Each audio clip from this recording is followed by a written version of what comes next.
amebeba alafu suruali ni white, nikasema we. Mimi sasa nikamuuliza kwanza, babe, kwani umekaa miaka ngapi bila kugusana ororo?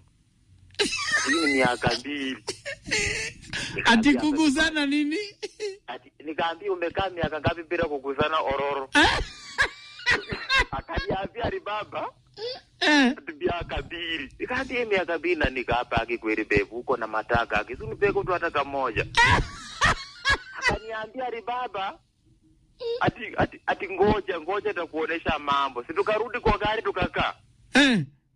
Tukakaa tukakuja ikafika saa 7 watu wakalala wote. Na mtoto ananiambia tuacha nikuoneshe mambo. Haya. Akaniambia hivyo sasa mimi nikasema anataka kunionyesha mambo gani? Akatoa makende. Haya. Akachukua sasa akanikaria. Haya. Haki ya Mungu mimi nikaanza sasa kusema woye jamaa yeye. Kwa basi. Kwa basi grinda hiyo mtoto alinitomba Alibaba nikaangalia sipoto kama baragwa bayaya ya bau ya ukwetu huko.